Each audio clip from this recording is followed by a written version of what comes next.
हरे कृष्णा।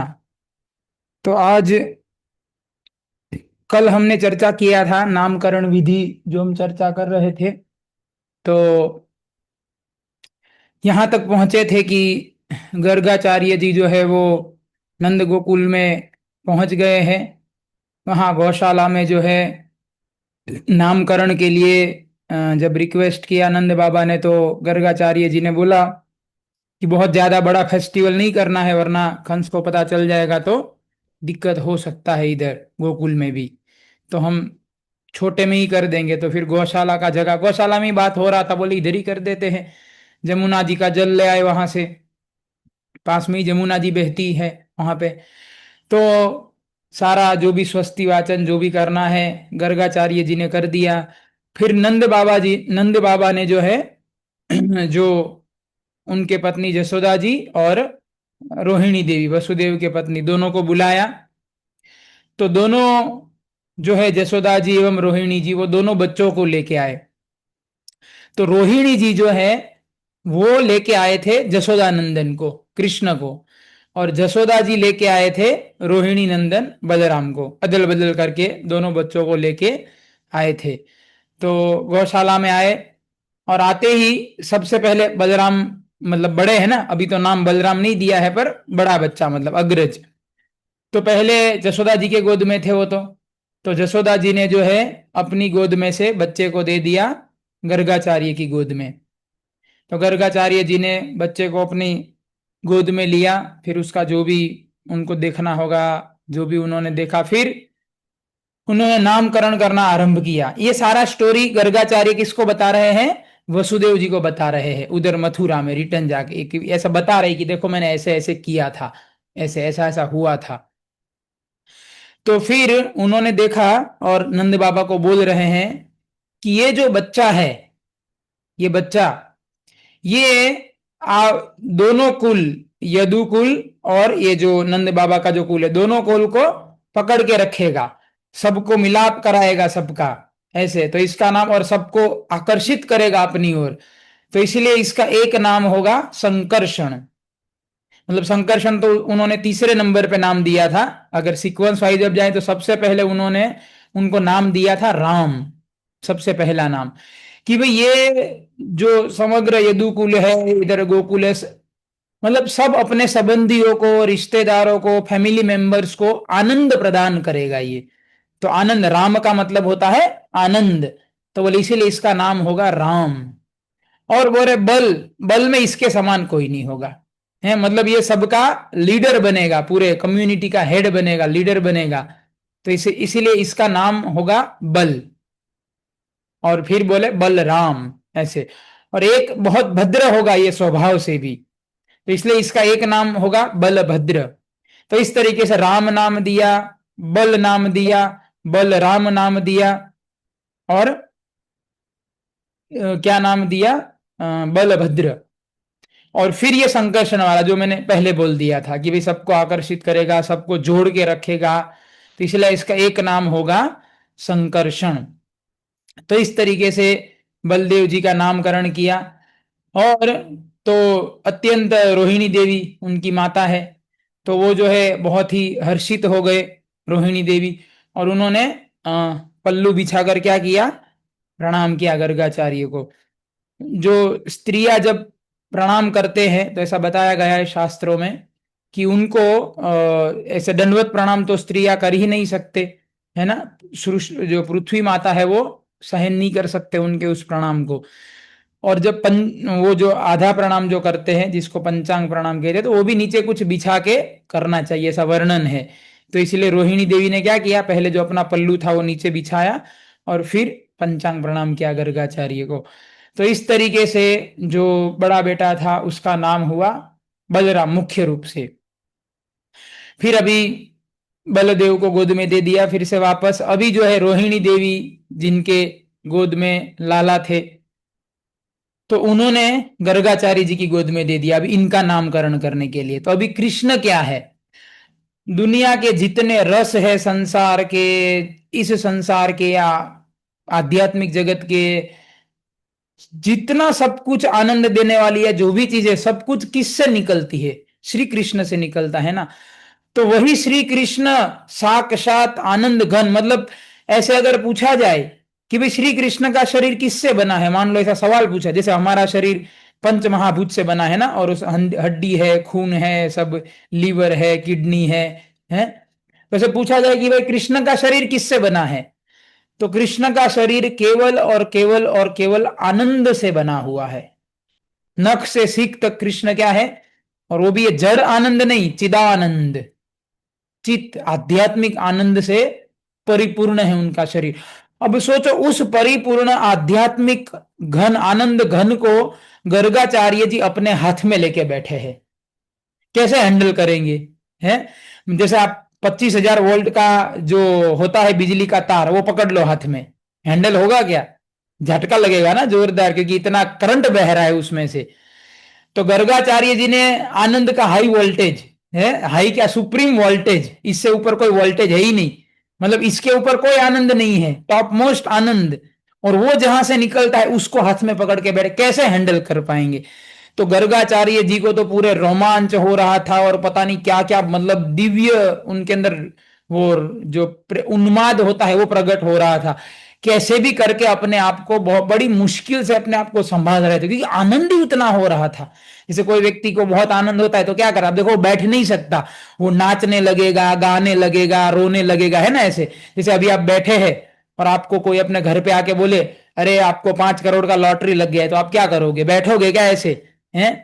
ये laptop mobile जिससे सुन रहे फेंकेंगे भाई, कथा बाद में सुन लेंगे, रिकॉर्डिंग सुन लेंगे, गोली मारो, लाओ लॉटरी किधर है, नाचने लगोगे ना, ये ईएमआई भर दूंगा, वो लोन खत्म कर दूंगा, ये खरीद लूंगा, क्या क्या प्लान बन जाते हैं। तो नाचेगा ना, बैठेगा नहीं आराम से, फ्री का मिला है भाई 5 करोड़, ऐसे ही अनएक्सपेक्टेड। तो उसी तरीके से गर्गाचार्य जी का वही हालत था, है कि इतना आनंद है हैंडल नहीं हो रहा था, क्योंकि आज तक ऐसा ना सुना था ना देखा था ऐसा आनंद कभी, वो फील हो रहा था। अब कैसे भी करके समहाव गर्गाचार्य जी अपने आप को समेट के रखे हुए थे, भाई नामकरण करना है, कैसे भी करके विधि संपन्न करना है। तो फिर वो वसुदेव जी को बोल रहे हैं, क्योंकि वो तो देख लिए थे ना सब कौन है ये बच्चा। वसुदेव जी को बोले कि वसुदेव जी आप धन्य हो, आपका जीवन धन्य है। क्यों? अरे साक्षात भगवान हरि हैं, पूर्ण पुरुषोत्तम भगवान आपके बेटे बन के प्रकट हुए हैं। और बोले आपसे ज्यादा धन्य नंद महाराज है। क्यों?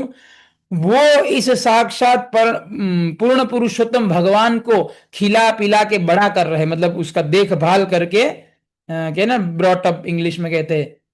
तो बोले क्या उनका भी सौभाग्य है इस तरीके से। और बोले मेरा क्या सौभाग्य है?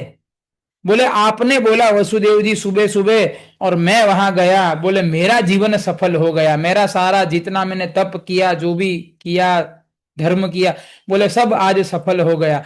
बोले अगर मैं नहीं गया होता आज वहां पे, तो मेरा बहुत बड़ा क्या, मेरा सबसे बड़ा जीवन का नुकसान हो जाता आज।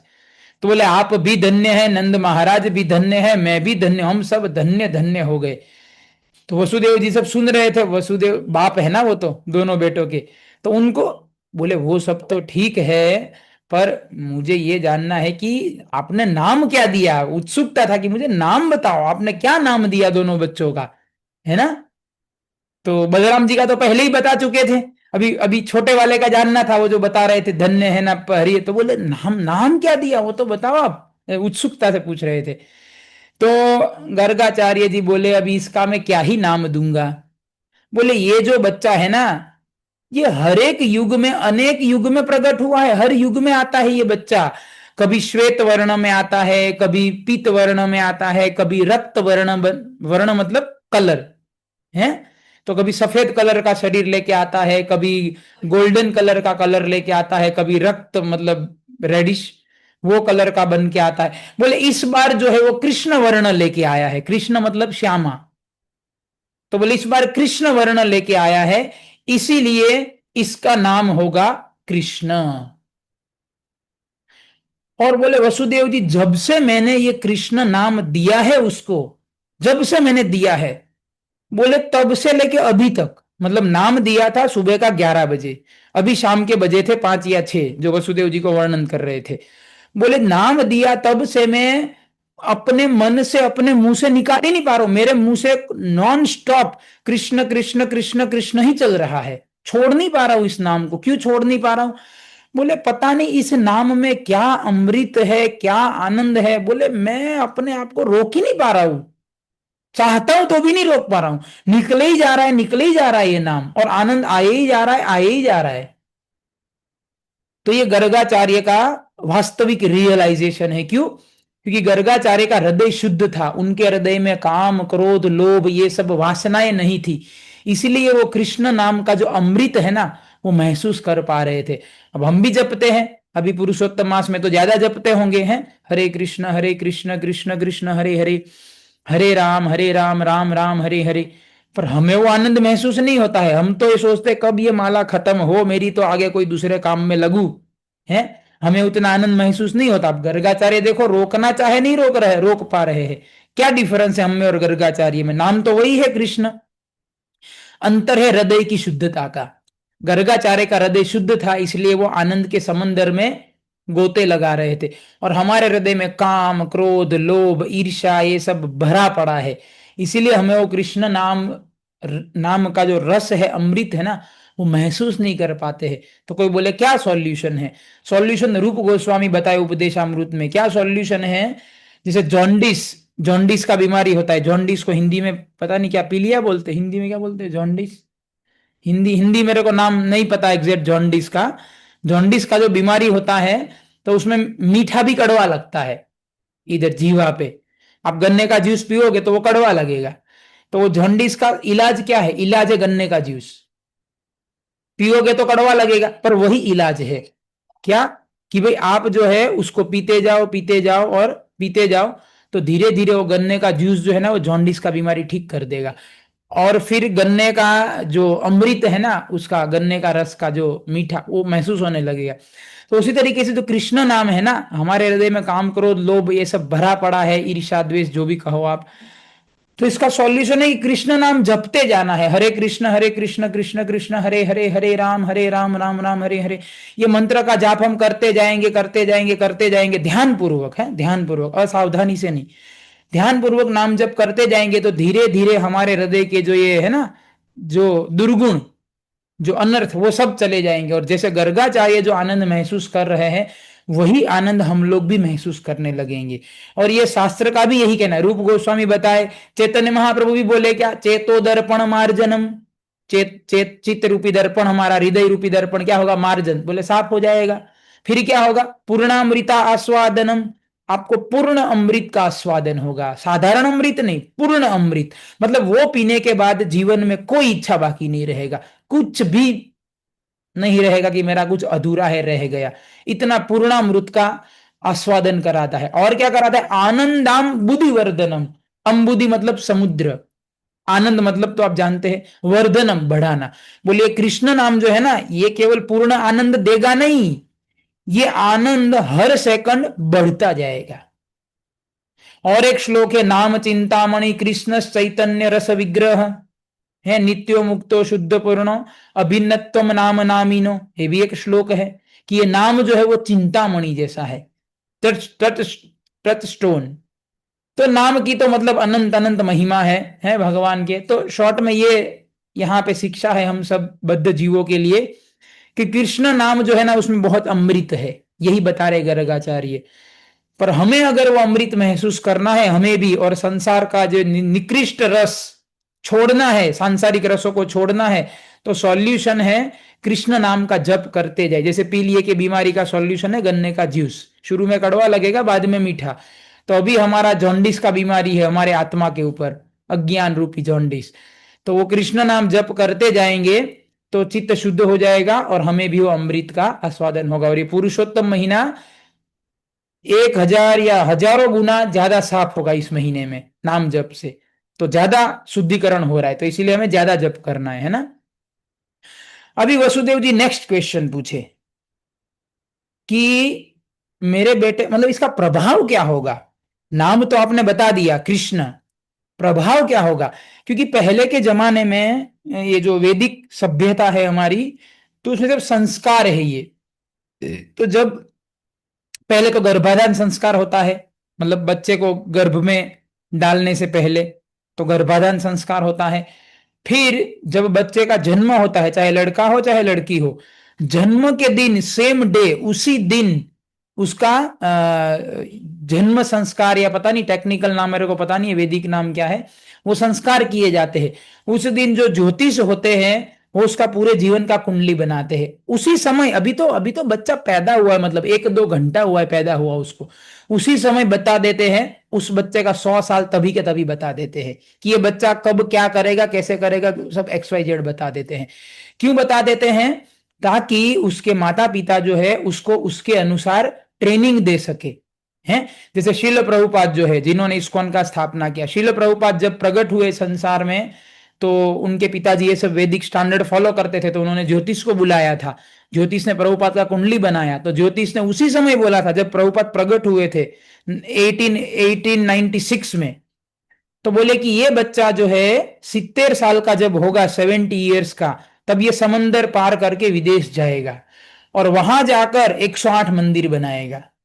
अब जन्म के समय बोल दे। आप देखो प्रभुपाद ने बाद में वही किया। प्रभुपाद जब US गए, उनका एज 70 था, और प्रभुपाद ने शरीर छोड़ने से पहले 108 मंदिर बनाए। तो वो जन्म के दिन ही बोल दिया था ज्योतिष ने कि ऐसा होगा, कि ये सन्यास लेगा। तो अब आजकल जो है, पहली बात तो ऐसे कोई प्रामाणिक ज्योतिष बहुत कम है, बहुत ही कम है। बाकी जो ज्योतिष है उसके बारे में कमेंट तो हम नहीं कर सकते, पर जो भी है, पर प्रामाणिक ज्योतिष बहुत कम है।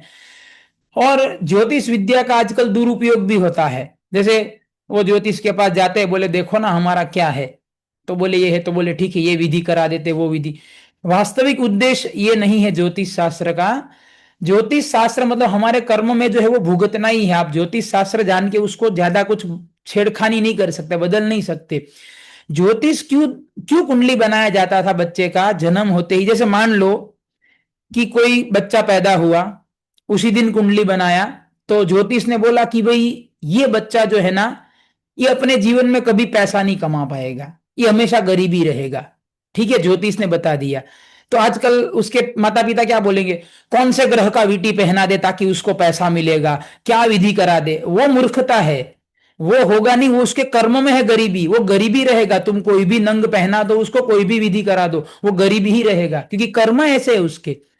पर फायदा क्या है कि अब माता पिता को बच्चे के जन्म के दिन ही पता चल गया क्या, कि ये मेरा बेटा 100 साल तक गरीब ही रहने वाला है।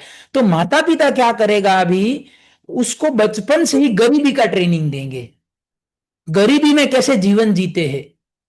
तो आप देखो, आप बच्चे को बचपन में जो संस्कार दोगे, जैसा ट्रेनिंग दोगे, वो वैसा बनेगा बड़ा होके। तो पूरे 25 साल, 1 साल से लेके 25 साल तक माता पिता उसको केवल और केवल गरीबी का ट्रेनिंग देते हैं कि गरीबी में कैसे जीना है। ये नहीं कि नंग बना के उसको पहना देंगे और विधि करा देंगे, वो सब ज्यादा काम का है नहीं वो चीजें। तो ज्योतिष शास्त्र का ये बेनिफिट है कि बच्चे को जन्म समय माता पिता को अगर बता दिया जाए, तो माता पिता उसके हिसाब से उसको ट्रेनिंग देंगे। जैसे जैसे बोला कि भाई ये बच्चा जो है बहुत अच्छा म्यूजिशियन होगा, तो माता पिता उसको 3-4 साल से ही म्यूजिक की ट्रेनिंग देंगे, फिर इंजीनियरिंग डॉक्टर के चक्कर में नहीं पड़ेंगे। क्यों? क्योंकि इसके कर्म में है म्यूजिशियन। तो ये मतलब बच्चे को 25 साल क्या ट्रेनिंग देना है, उसके लिए कुंडली बनाया जाता था मुख्य रूप से, कि वैसा ट्रेनिंग माता पिता दे उसको। पर आजकल तो वो सब अभी नष्ट हो चुका है। लोग पता नहीं क्या क्या ही करते, जो भी है, लोगों का अपना अपना जीवन है। हम कौन होते हैं किसी के जीवन में कमेंट करने वाले? पर ये टॉपिक आया तो मैं आपको बस बता रहा हूं कि ये वन ऑफ द मेन उद्देश्य था ये कुंडली बनाने का। तो वसुदेव जी वही पूछे कि भाई इसका मतलब आगे बताओ, इसका क्या प्रभाव क्या होगा वगैरह वगैरह। तो बोले बोले अब ये सवाल नंद बाबा भी किए थे उधर। तो अभी उधर उधर चलते हैं, फिर से जहां नामकरण विधि चल रहा है उस लोकेशन पे चलते हैं, मथुरा में से। तो नंद बाबा भी सेम सवाल किए थे। बोले क्योंकि नंद बाबा को तो ऐसा है ना, मेरा लड़का है, उनको तो पता नहीं है रात को एक्सचेंज हुआ है। नंद बाबा तो क्या सोच रहे थे, भाई ये मेरा ही लड़का है, वो बलराम जो है वो वसुदेव का है ये। पर वसुदेव जी तो जानते हैं दोनों लड़के मेरे, मैं ही रख के आया हूं। और वास्तव में क्या हुआ था कि कृष्ण दोनों के लड़के हैं। वसुदेव और देवकी के गर्भ से, मतलब देवकी माता के गर्भ से भी भगवान प्रकट हुए थे उस दिन रात को, अष्टमी के दिन। और जसोदा जी के गर्भ से भी कृष्ण प्रकट हुए थे। जसोदा जी को दो संतानें हुई थी, एक लड़की योगमाया, और दूसरे कृष्ण, दोनों हुए थे। तो जब वसुदेव जी कृष्ण को यहां से लेके गए थे ना मथुरा से, तो वहां ऑलरेडी एक कृष्ण थे, पर वो भगवान की योग माया शक्ति के कारण वसुदेव जी को वो दिखा नहीं। और जसोदा जी वो सब तो, मुखरा जी वो सब तो सो गए थे, वहां तो पता ही नहीं है किसी को, एक हुआ, दो हुआ, चार हुआ कि कुछ, दे डोंट नो एनीथिंग। तो वसुदेव जी को खाली वो लड़की ही दिखी योग माया के प्रभाव से। तो वसुदेव जी ने इस कृष्ण को रखा, लड़की को उठा के। अभी क्या, उधर तो दो कृष्ण हो गए, एक जसोदा जी से प्रकट हुए वो कृष्ण, और एक देवकी से प्रकट हुए। तो ये जो देवकी माँ से जो कृष्ण प्रकट हुए थे ना, जो मथुरा, वो कृष्ण वो जसोदा जी से जो उस कृष्ण के अंदर जाके मिल गए, दो कृष्ण एक हो गए। फिर अक्रूर जी जब कृष्ण 11.5 साल, 11 साल 3 महीना समथिंग उम्र के थे, तो अक्रूर जी लेने आए थे मथुरा से, वो तो हम सब जानते हैं। कृष्ण वापस मथुरा गए। तो वास्तव में जो जशोदा जी से तो कृष्ण प्रकट हुए थे ना, वो नहीं गए थे, वो ओरिजिनल कृष्ण है, वृंदावन कृष्ण। वृंदावन कृष्ण कभी भी वृंदावन से बाहर नहीं जाते। वृंदावनम परित्यज पादम एकम न गच्छति। जो मूल भगवान है, ओरिजिनल गॉड, जिससे सब कुछ निकलता है, वो ओरिजिनल भगवान वृंदावन के बाहर एक कदम नहीं रखते हैं, नेवर। जो मथुरा जाते हैं, द्वारका जाते हैं, वो अलग कृष्ण है। अलग मतलब कि उनके शरीर से ही निकले, वो ओरिजिनल कृष्ण नहीं है वो। तो इसीलिए जब अक्रूर जी लेने आए थे कृष्ण को, तो जो कृष्ण मथुरा गए, वो मथुरा से जो कृष्ण आए थे ना, वही कृष्ण वापस मथुरा गए। जो जशोदा से प्रकट हुए थे, वो कृष्ण उधर ही थे वृंदावन में। तो जब अक्रूर जी लेने आए, तो इस वृंदावन कृष्ण के शरीर में से जो आके मिले थे ना, वो कृष्ण फिर से बाहर निकले और वही मथुरा गए। तो पर कोई बोले पर वृंदावन में तो कृष्ण गायब थे ही नहीं उसके बाद। तो हाँ, जो वृंदावन वाले कृष्ण है, उन्होंने अपने आप को अदृश्य अवस्था में रखा था, अप्रगट कर लिया था, क्योंकि लीला करना था ना भगवान को।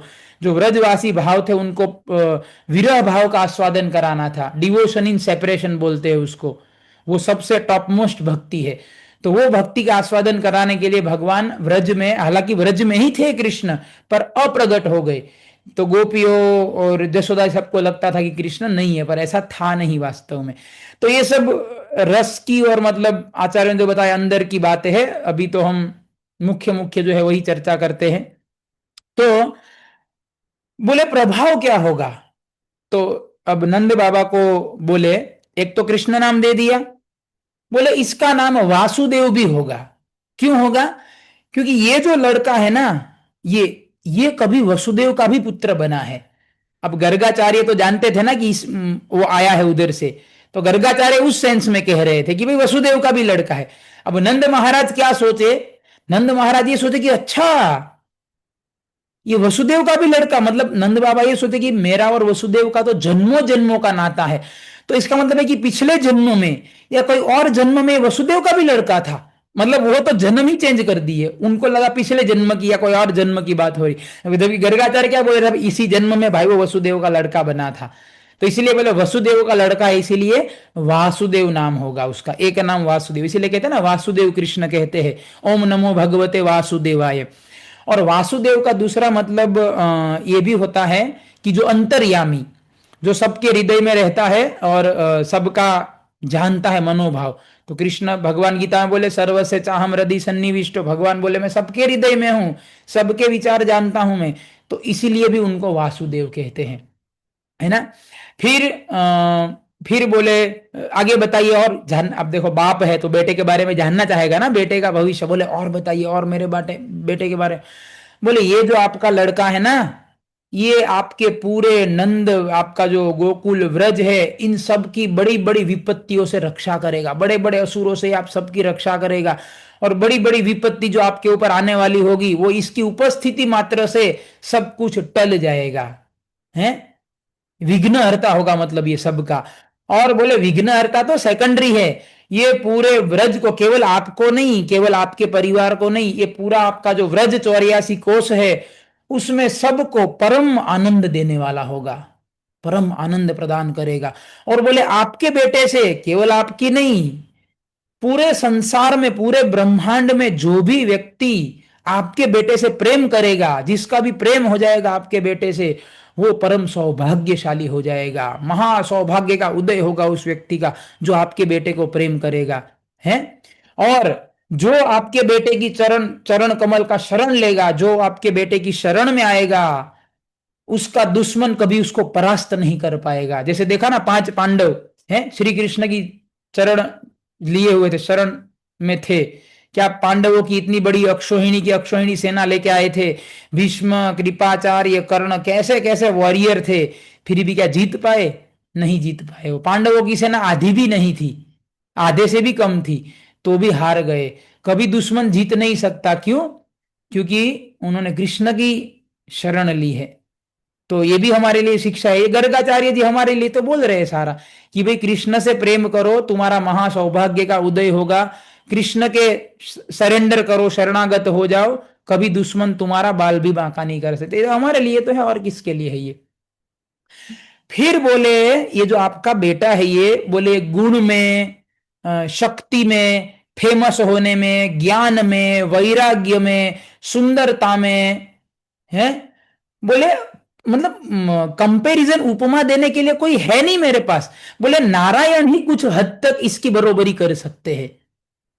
तो फिर से अब ये गर्गाचार्य क्या बोले कि भाई जो स्वयं भगवान नारायण है ना, विष्णु, वही कुछ हद तक इसकी बराबरी कर सकते हैं, कुछ हद तक, पूरा पूरा नहीं।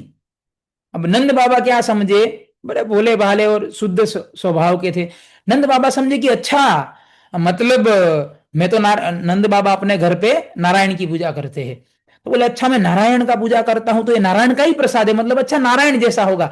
नारायण जैसा नहीं, इसके जैसे नारायण है, ये नारायण के जैसा नहीं है, क्योंकि कृष्ण से ही विष्णु प्रकट होते हैं, कृष्ण से ही नारायण आते हैं। नारायण कृष्ण के जैसे नहीं बन सकते कभी, इस तरीके से। तो ये सब टेक्निकल चीजें हैं, मतलब, पर इस तरीके के गर्गाचार्य जो है वो बता रहे थे।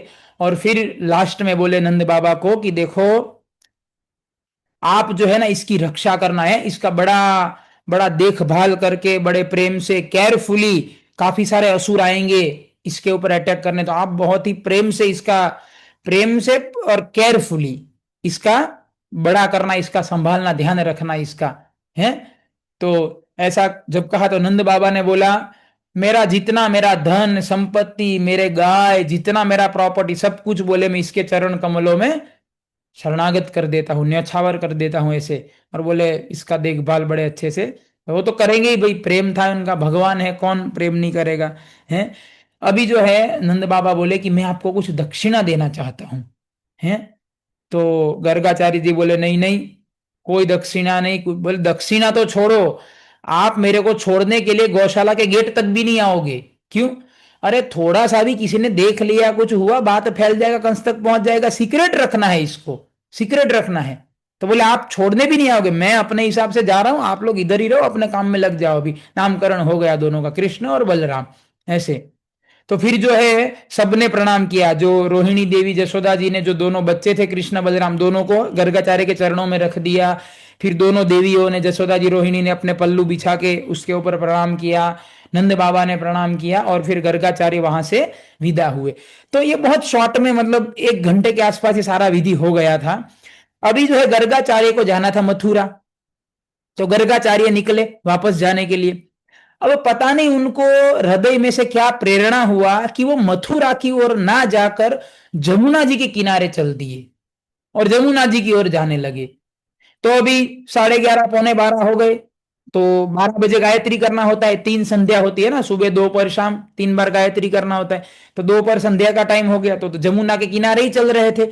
उन्होंने जमुना के पवित्र जल में स्नान किया, अपना दोपहर का संध्या गायत्री किया, वो कर रहे थे। तब तक यमुना के किनारे वो वर्षाणा के पास पहुंच गए थे, जो अभी लोग कहते हैं ना बरसाना, राधा रानी का, वो बरसाना नहीं है, बरसाना नाम नहीं है, वर्षाणा नाम है उसका, वास्तव में वर्षाणा, वो ओरिजिनल नाम वो है जो शास्त्र में लिखा है।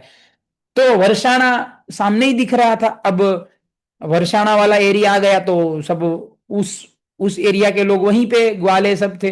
तो ग्वालों को पता चला गर्गाचार्य है, तो उन्होंने वृष भानु जी को, जो उनके राजा है, वर्षाणा के किंग जो है, उनको जाके दे दिया नॉलेज। बोले गर्गाचार्य इधर ही जस्ट अपने महल के जस्ट बगल से ही गुजर रहे हैं। तो तुरंत वृष भानु अपने महल से उतर कर उधर घाट पे आए, जहां पे गर्गाचार्य अपनी संध्या वगैरह कर रहे थे। और जो है गर्गाचार्य जी ने उनको प्रणाम करके उनको रिक्वेस्ट किया कि प्लीज अभी आप यहाँ पधारे हैं तो बस इधर देखो सामने ही मेरा महल है, तो आपके श्री चरण कृपा करके वहां पधारे तो हमारा सौभाग्य होगा। तो गर्गाचार्य ने बोला ना पहले ही कि मेरा स्वभाव नहीं है किसी को मना करना, कोई रिक्वेस्ट करे तो ये तो बड़े विनम्रता से रिक्वेस्ट कर रहे थे। तो उनके रिक्वेस्ट पे वो महल में गए। और जब गए वहां राजा के महल में, तो वृषभानु जी ने इस तरीके से गर्गाचार्य का आगता स्वागता किया कि गर्गाचार्य बोले कि ऐसा पूजा तो किसी देवी देवता का नहीं होता है, कोई देवी देवता को ऐसा पूजा नहीं मिला है। ऐसा बोले उससे भी ज्यादा भव्य पूजा, मेरा भव्य पूजा ये वृषभानु किए हैं। इतना भव्य पूजा किया, उनको खाने के लिए भोजन प्रसाद दिया। और फिर भोजन प्रसाद के बाद सुबह के निकले थे ना, चल के मथुरा से आए थे, फिर ये सब कार्य किया तो थोड़े थक गए थे। और प्रसाद के बाद थोड़ा रेस्ट जनरली करते हैं, तो वो थोड़ा विश्राम करने गए। तो विश्राम करने जब गए गर्गाचार्य, तो वृषभानु जी स्वयं किंग किंग थे पूरे वहां के वर्षाणा के, तो पूरे खुद जाके उनके चरण दबाने लगे, उनके चरणों की सेवा करने लगे। और चरण दबाते दबाते उन्होंने बोला कि गर्गाचार्य को बोला कि श्री चरणों में मेरा एक रिक्वेस्ट है, अगर आप बुरा नहीं माने तो मेरे को एक विनती करना है आपको, इफ यू डोंट माइंड। तो गर्गाचार्य तो बोले हाँ हाँ बताइए बताइए, आप क्या मतलब क्या विनती करना। तो बोले मेरी भी एक तनया है और एक अग्रज है, मतलब मेरे भी दो लड़के हैं, एक लड़की है और उसका बड़ा भाई। तो बोले इन दोनों का भी नामकरण बाकी है। तो बोले आपके जैसे ज्योतिष पूरे ब्रह्मांड में कौन है, हैं? तो बोले आपके ही हाथों अगर दोनों का नामकरण हो जाए तो हमारा तो जीवन धन्य हो जाए, हैं? और उन दोनों का भी धन्य हो जाएगा जीवन। तो गर्गाचार्य तो एज उनका स्वभाव था, मना नहीं कर सकते, तो उन्होंने बोला ठीक है, पर बोले देखो क्या है, मेरे को शाम तक मथुरा वापस लौटना है, हैं? तो जल्दी जल्दी करना पड़ेगा नामकरण विधि जो भी आपको करना है। तो जब एग्री कर दिए गर्गाचार्य, बोले हाँ जल्दी निपटा देते हैं, फिर मैं निकलता हूं। तो वृषभानु जी इतने खुश हो गए, इतने खुश हो गए, जैसे जैसे उनको मतलब कोई बड़ा खजाना मिल गया हो, कोई महा महा संपत्ति प्राप्त हो गई हो। इतने खुश हो गए क्योंकि पूरे ब्रह्मांड के सबसे फेमस व्यक्ति, फेमस ज्योतिष आपके बेटे और बेटी का नामकरण करेंगे, क्या उस बाप का क्या खुशी होगा, है? तो वो तो नाचने लगे खुशी से, आनंद से। और तुरंत उन्होंने, बड़ा फेस्टिवल तो करना नहीं है, गर्गाचार्य ने बोला 1 घंटे में निपटाना है, फिर मुझे निकलना है। तो तुरंत जो है उन्होंने अपनी पत्नी कीर्तिदा माता जो है उनकी पत्नी है, तो कीर्तिदा माता को बुलाया। तो कीर्तिदा देवी जो है दोनों लड़का और लड़की दोनों को, एक को लेफ्ट पे एक को राइट के, दोनों एक एक दोनों हाथ में मतलब उठा के लेके आए। अभी ये जो लड़का और लड़की है इनके, एक लड़का है एक लड़की है, पर ये दोनों दिखने में एकदम सेम मतलब इतने सेम थे ये दोनों लड़का लड़की, जो वृषभानु और कीर्तिदा के हैं, कि अगर उनके माता पिता को बोल दिया जाए कि आप बताओ इसमें से लड़का कौन है लड़की कौन है, नहीं बता सकते, इतने सेम थे। मतलब 0.01% का भी डिफरेंस नहीं था, इतने सेम दिखते थे। चाहे आप रूप कहो, चाहे फेस कट कहो, चाहे हाइट कहो, चाहे बॉडी कहो, चाहे एनीथिंग यू, सब कुछ सेम। तो इसीलिए ये वृषभानु और कीर्तिदा माता क्या दोनों को अलग अलग गहने पहनाते थे। अब वैसे भी लड़कियों के लड़कियों वाले गहने होंगे, लड़के के लड़के वाले होंगे। तो अगर गहने निकाल दिए जाए तो समझ में ना आवे कौन लड़का कौन लड़की, माता पिता नहीं पहचान सकते, दूसरे क्या पहचानेंगे, इतने सेम थे ये दोनों, है? तो गर्गाचार्य ने जब देखा इन दोनों को, तो इनको देखते ही, क्योंकि अभी तो देखो कृष्ण बलराम को देख के आए हैं स्वयं भगवान, इतने सुंदर और इतना, तो जब इन दोनों को देखा तो गर्गाचार्य को लगा कि अरे यार, मतलब इतना सुंदर भी कोई हो सकता है क्या संसार में? बोले इनकी सुंदरता तो विधाता से भी परे है, कृष्ण से भी ज्यादा सुंदर है राधा रानी। तो बोले ऐसा अभी तो अभी अभी देख के आए हैं ना कृष्ण को, 1.5 घंटे पहले ही, तो इतना सुंदर। बोले ये तो मतलब क्या सुंदरता है इसकी, है? अंग प्रत्यंग। और तो वो बोल रहे थे कि कृष्ण बलराम को अभी मैं नामकरण करके आया, उनको देखने से मुझे जो आनंद मिल रहा था ना, जो आनंद में same to same exact xerox copy वाला आनंद मेरे को अभी महसूस हो रहा है इन दोनों को देख के। तो मतलब ये कृष्ण बलराम ही दोनों इधर प्रकट, मतलब दोनों अपना इधर फिर से प्रकट हुए हैं क्या, या तो ये दोनों उधर तो नहीं प्रकट हुए, मामला क्या है। सेम आनंद मेरे को फील हो रहा है। और सुंदरता, बोले क्या वर्णन करे सुंदरता का, इस तरीके से। तो उन्होंने ध्यान लगाया फिर ये जानने के लिए कि ये है क्या आखिर ये दोनों। तो वो तो त्रिकाल ज्ञानी थे ना, और ज्योतिष विद्या जाने थे, कैलकुलेट कर लिया इमीडिएटली देख के ही। तो उन्होंने देखा कि ये लड़का जो है ये तो पूर्ण आनंद घन है, ये लड़का जो कृष्ण थे सेम वैसा है ये लड़का तो। और ये लड़की, बोले ये लड़की जो है ये तो साक्षात आह्लादिनी देवी है। आह्लादिनी मतलब भगवान की आह्लादिनी शक्ति। बोले ये तो जो भगवान कृष्ण की आह्लादिनी शक्ति है वो साक्षात देवी है ये तो। तुरंत उन्होंने देख लिया अपने ध्यान के बल से, प्रभाव से, है। तो फिर सबसे पहले लड़के को दिया, क्योंकि वो बड़ा था ना, बड़े का नामकरण पहले होता है। तो पहले लड़के को दिया, गर्गाचार्य ने अपनी गोद में लिया और बोला, वृषभानु को बोला, बोले जैसे आप और नंद दोनों अभिन्न हो, आप और नंद महाराज दोनों बेस्ट फ्रेंड थे, तो बोले उसी तरीके से ये लड़का, आपका लड़का और नंद का जो लड़का है नंद नंदन, ये दोनों भी अभिन्न होंगे। आपका लड़का और नंद नंदन कृष्ण दोनों बेस्ट फ्रेंड होंगे, हमेशा साथ में रहेंगे, हैं। और देखने में, गुण में कृष्ण के जैसा होगा, पर देखने में कृष्ण काले हैं, ये गोरा है। तो अभी अभी बलराम जी को बल नाम दे के आए हैं, तो इसीलिए बोले बल में ये बलराम जैसा होगा। तो बोले इसका नाम होगा सुबल। उधर बल नाम दिया था रोहिणी नंदन को, इसको नाम दिया सुबल, सुबल। और बोले ये सुबल जो है ये गुण में बिल्कुल सेम नंद नंदन कृष्ण जैसा होगा। बस कितना डिफरेंस है नंद नंदन कृष्ण में और सुबल में, कृष्ण काला है, ये गोरा है, बाकी कोई डिफरेंस नहीं, सेम कृष्ण एंड सुबल ऐसे। तो इस तरीके से उन्होंने जो है सुबल का नामकरण किया। अभी सुबल को वापस गोद में दे दिया, अभी राधा रानी को गोद में दे दिया। और जैसे ही राधा रानी को गोद में लिया, अब सोचो अभी कृष्ण को गोद में लेके आप, मतलब आप सोचिए गर्गाचार्य का क्या सौभाग्य होगा। बलराम को गोद में लिया, कृष्ण को गोद में लिया, ये सुबल को गोद में लिया, अभी राधा, अभी इसके अलावा पूरे ब्रह्मांड में है क्या इनके ऊपर, कुछ नहीं है। कृष्ण, बलराम और श्री राधा, ये तीन सार है पूरे क्रिएशन का, इन तीनों के ऊपर कुछ नहीं है। ये तीनों को गोद में लिए, वो भी 3 घंटे के डिफरेंस में। क्या सौभाग्य है गर्गाचार्य का, भगवान ने क्या सौभाग्य दिया उनको। अब राधा रानी को जैसे गोद में, आप सोचो श्री कृष्ण भी राधा रानी के सामने फेल है प्रेम के कारण, पावर तो श्री कृष्ण का ही है ऑफकोर्स, प्रेम के कारण। तो जब कृष्ण को अब गोद में लिया था तो कितना हाई वोल्टेज झटका लगा था आनंद का गर्गाचार्य को। अभी तो ये राधा जो कृष्ण को भी आनंद देती है, राधा रानी क्या है, कृष्ण को भी आनंद देती है। तो जो स्वयं आनंद घन है उसको आनंद देने वाली राधिका, उसको गोद में लेके तो क्या झटका लगेगा, क्या वोल्टेज होगा उसका, वो तो हम कल्पना भी नहीं कर सकते।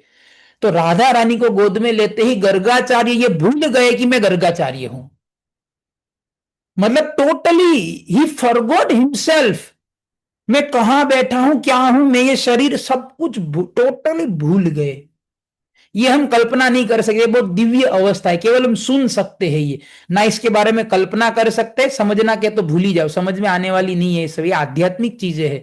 बाल मंदिर का बच्चा जो है सर्जरी कैसे होता है समझने निकलेगा, कभी नहीं समझ पाएगा, उसकी कैपेसिटी से बाहर है वो। हाँ वो बच्चा समझेगा जब डॉक्टरी फील्ड में जाएगा। तो हम अभी बहुत नए नए हैं भक्ति में, सीख रहे हैं भक्ति करना, इसलिए ये सब चीजें हम नहीं समझ सकते। पर हाँ भक्ति करते रहेंगे, हृदय शुद्ध हो जाएगा, तब समझ में आएगी ये चीजें, भगवान, है ना।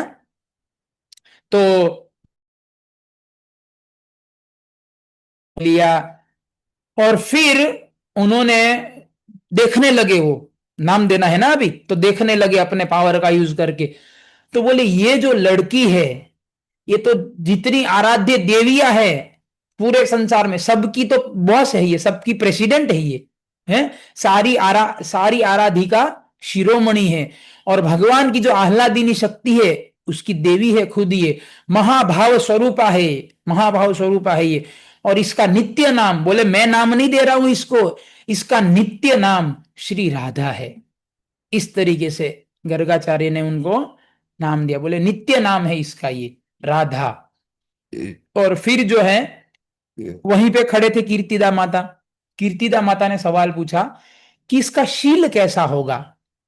शील, आप देखो कोई भी सुसंस्कृत स्त्री जो होगी, सुसंस्कृत स्त्री, उसके उसके वहां पे अगर बेटी होती है तो उस स्त्री का खास करके यही इच्छा रहेगा कि हमारी बेटी जो है ना वो शीलवान हो, है, उसको अच्छा पति मिले, सुंदर रूप हो उसका, है, वो विद्या उसके पास अच्छी हो। ये सब तो ठीक है, पर सबके ऊपर सबसे मेन क्राइटेरिया क्या होता है, माता का इच्छा खास करके कि मेरी बेटी जो है वो शीलवान बने। शील का मतलब समझते, शील का मतलब होता है ये जेंटल, सभ्य, सभ्य या जेंटल कहते हैं ना, भद्रता, गुणवान, मतलब एकदम कहते हैं ना सुशील, ऐसा कहते हैं ना, बड़े सुशील है ये, तो सुशील नारी है ये, ऐसा कहते हैं ना। तो शील मतलब बेसिकली उसका एक नेचर एकदम भद्र, गुणवान और उस तरीके का स्वभाव। तो ये जो स्वभाव है ना, ये जो है ना, ये माता से मिलता है। ये पूरा जो बच्चे का पूरा है ना, पूरा विज्ञान है कि कौन कौन से गुण बच्चे को पिता से मिलते हैं और कौन कौन से गुण जो है वो माता से मिलते हैं। तो ये जो शील है ना, वास्तव में वो माता से आता है। तो इसीलिए कीर्तिदा ने पूछा इसका शील कैसा होगा इसका, है। तो इसीलिए जो स्त्रियां होती है उसके लिए शील वही उनका सबसे बड़ा गुण है, वही उनका गहना है, वास्तविक गहना वही है एक स्त्री का, वैदिक सभ्यता के अनुसार। है, आजकल के हिसाब से तो सब टोटली अलग ही कहानी है, पर ये वैदिक सभ्यता के हिसाब से बात हो रहा है। तो गर्गाचार्य जी बोले, बोले आप इसके शील के बारे में जानना चाहते हैं राधा के। बोले इसका जो शुद्ध प्रेम है, इसका जो शुद्ध प्रेम, बोले ये पूरे ब्रह्मांड के लिए, पूरे ब्रह्मांड के लिए आदर्श होगा। आप देखो राधा का जो कृष्ण के प्रति प्रेम है वो आज भी आदर्श है। वही गर्गाचार्य बोले थे 5000 साल पहले, बोले इसका शुद्ध प्रेम पूरे यूनिवर्स के लिए आदर्श होगा। और लोग केवल इसके प्रेम के बारे में याद करके केवल सोचेंगे इस राधा का प्रेम, और सोच के अपने आप को धन्य महसूस करेंगे। जैसे आज हम सोचते हैं ना कि राधा रानी कितने प्रेम करते हैं कृष्ण से और बाकी अपनी सखियों से, सब जीवों से, तो हम धन्य लगता है ना कि मतलब राधा रानी कितने अच्छे हैं, ऐसे धन्य अपने आप को महसूस करते। वही बोल रहे गर्गाचार्य। और बोले फिर बोले गुण, शील मतलब गुण भी, गुण, बोले आप इसके गुण के बारे में पूछ रहे हैं। बोले इसके चरण कमलों के स्मरण करने मात्र से अनंत काल तक, आज नहीं, अभी का नहीं, ये 100 साल नहीं, बोले आज से अनंत अनंत काल तक इस राधा, ये श्री राधा के चरण कमलों का स्मरण मात्र करने से लोगों के अंदर दिव्य गुण प्रकट होंगे। सोचो, बोले जिसके जिसके चरण कमलों के स्मरण करने से दिव्य गुण प्रकट होंगे लोगों के अंदर, आप उसके गुण के बारे में पूछ रहे हैं कि इसके क्या गुण होंगे। बोले मैं क्या गुण का वर्णन करूंगा, है, इसके गुणों का वर्णन करना संभव नहीं है। ये कहना चाहते हैं बेसिकली कि इतनी गुणवान स्त्री है कि मेरे शब्द कम पड़ेंगे इसका गुण का वर्णन करने के लिए, इसका शील का वर्णन करने के लिए। ये उसका प्रेम होगा और इस तरीके का उसका चरित्र होगा। तो अभी नेक्स्ट सवाल, लड़की है ना, तो नेक्स्ट गर्गाचार्य इसका शादी, शादी के बारे में क्या। तो गर्गाचार्य बोले शादी के बारे में जो है ना, बोले वो थोड़ा अकेले में बताऊंगा आपको, ये सबके सामने नहीं बता सकता मैं। तो वृषभानु उनको दूसरे कमरे में ले गए, प्राइवेट, कोई नहीं था, वो दोनों ही थे। हालांकि गर्गाचार्य जानते थे कि मैं जो भी बात वृषभानु को बताऊंगा वो अपने पत्नी को बताने ही वाले हैं, कीर्तिदा माता को पता चलने ही वाला है मैं बताऊं चाहे ना बताऊं। पर वो क्यों सीक्रेटली बोले, क्योंकि वो दोनों बच्चे भी तो उधर है ना, सुबल और राधा रानी, वो भी तो गर्गाचार्य तो जानते हैं, तो दोनों छोटे बच्चे का रोल प्ले कर रहे हैं। वास्तव में राधा रानी बच्ची थोड़ी है 100 दिन की, वो तो भाई नित्य संगिनी है कृष्ण की। तो वो तो रोल प्ले कर रहे हैं, ड्रामा कर रहे हैं छोटी बच्ची का, बाकी वो सब समझते हैं, सब सुनते हैं। तो बोले उन दोनों के सामने कैसे अभी मैं ये सब वर्णन करूं, थोड़ा इसीलिए प्राइवेटली ले गए। तो बोले कि देखो अब ये कहानी इधर भी सुना रहे हैं, ये कहानी मतलब दो स्टोरी पैरेलल चल रहा है, एक तो गर्गाचार्य इधर है और दूसरा यही कथा गर्गाचार्य वसुदेव को सुना रहे हैं मथुरा में। तो अभी मथुरा आते हैं, वहां पे एक कथा सुना रहे हैं। तो जैसे ही फिर गर्गाचार्य बोले कि ये जो आपकी लड़की है, ये जो नंद नंदन कृष्ण है और ये आपकी लड़की, ये दोनों ये उनकी नित्य संगिनी है, मतलब ये दोनों नित्य पति पत्नी है, कृष्ण और राधा। तो वसुदेव जी ने जब ये सुना तो वसुदेव जी गर्गाचार्य को प्रश्न पूछे, अच्छा तो मतलब मेरा जो छोटा लड़का है, तो मतलब ये वृषभानु की जो लड़की है वो मेरी पुत्र वधू बनेगी, मेरे छोटे लड़के की पत्नी में पुत्र वधू है? तो गर्गाचार्य जी बोले नहीं, ऐसा नहीं होगा। बोले वो पुत्र वधू मतलब वो आपका छोटा लड़के की पत्नी बनेगी, पर वो आपकी पुत्र वधू नहीं बनेगी। तो वसुदेव जी कंफ्यूज हो गए कि ऐसा क्यों। तो वो गर्गाचार्य सीक्रेट ही रखे, वो डिस्क्लोज नहीं, क्योंकि राधा है ना, कृष्ण तो छोड़ के मथुरा जाएंगे, अब राधा रानी तो वृंदावन में ही रहेंगे और वसुदेव तो मथुरा में रहते, फिर वहां से द्वारका, तो राधा रानी तो कभी जाएंगे नहीं वहां। तो इसलिए वसुदेव जी को नहीं मिले ना पुत्र वधु के रूप में। अब इधर वृषभानु जी ने जब ये सुना कि नंद नंदन का लड़का और ये नित्य संगिनी है, तो बोला करा दो अभी शादी, आप अभी शादी करा दो। है शादी मतलब पहले ऐसा होता था बचपन में ही, साथ रहना तो बाद में बड़े होंगे तो बचपन में ही शादी हो जाती थी। ऐसे ये सब रीति रिवाज है वैदिक काल के। इसके पीछे भी वैज्ञानिक कारण है, पर अभी वो सब ऑलरेडी 9:35-40 होने आया, टाइम नहीं है चर्चा करने का वो सब। तो वो बोले आप ही करा दो, वृषभानु बोले आप करा दो शादी दोनों की। तो गर्गाचार्य बोले भाई ये कार्य जो है ना, ये कार्य तो साक्षात ब्रह्मा जी ने, ये ब्रह्मांड जिसने बनाया, साक्षात ब्रह्मा जी ने अपने लिए रिजर्वेशन करा दिया है। भाई शादी तो मैं ही कराऊंगा दोनों की, आप कोई नहीं कराओगे। तो इसीलिए कृष्ण, राधा और कृष्ण का भी शादी हुआ था। कई लोग कहते हैं राधा कृष्ण का भी, ऐसा नहीं है, राधा कृष्ण का शादी हुआ था और ब्रह्मा जी ने ही कराया था, काम्यावन में, शायद काम्यावन में दोनों का। आप अगर वृंदावन जाएंगे तो आज भी वो जगह है, वहां दर्शन करने जाएंगे ना, वहां राधा कृष्ण दोनों बैठे हैं यज्ञ के सामने और ब्रह्मा जी का मूर्ति है, आज भी वो जगह है वृंदावन में जिस जगह पे ब्रह्मा जी ने शादी कराया था राधा कृष्ण का। तो ये शादी वगैरह तो खाली मतलब लीला के लिए है, बाकी श्री कृष्ण और राधा रानी हमेशा से पति पत्नी है, हमेशा से पति पत्नी थे और हमेशा पति पत्नी रहेंगे, ये नित्य है इस तरीके से, है ना। तो इस तरीके से जो है गर्गाचार्य जी ने नामकरण किया, कृष्ण बलराम, फिर इधर सुबल और इनका। अभी जो है गर्गाचार्य मथुरा में वसुदेव को सारा वृतांत सुना दिया, फिर गर्गाचार्य अपने घर गए, वसुदेव जी भी, उसको कभी नंद इधर गोकुल, गोकुल में हमेशा उत्सव चलता था, डेली डेली कोई ना कोई फेस्टिवल होता था। भाई भगवान आए हैं वो क्यों नौकरी धंधा लोन के चक्कर में पड़ेंगे, टेंशन में पड़ेंगे, वो तो भगवान है उनके पास, डेली फेस्टिवल होता था कुछ ना कुछ। तो अभी क्या हुआ, जब 90 दिन के थे तो वो सक्टासुर आया था, वो उत्थापन लीला चल रहा था, बर्थडे सेलिब्रेशन चल रहा था। 100वें दिन पे ये नामकरण हुआ, मतलब 3.5 महीने हो गए।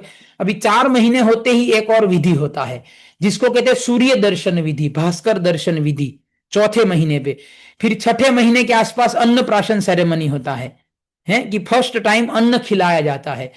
तो कृष्ण का भी ये दोनों हुआ था, चौथे महीने पे सूर्य दर्शन कराया गया था कृष्ण को, और छठे महीने पे उनका नामकरण और कर्ण रंधन भी होता है, जब ये कान और नाक में रंधन किया जाता है बच्चों को। तो कल जो है हम श्री कृष्ण का सूर्य दर्शन लीला और अन्नप्राशन सेरेमनी चर्चा करेंगे, और उसके बाद फिर कर्ण, कृष्ण का कान भेदा गया था कमंडल, तो वो सब लीलाएं हम आगे चर्चा करेंगे। ठीक है। हरे कृष्णा कृष्णा कृष्णा हरे हरे, हरे राम राम राम हरे हरे।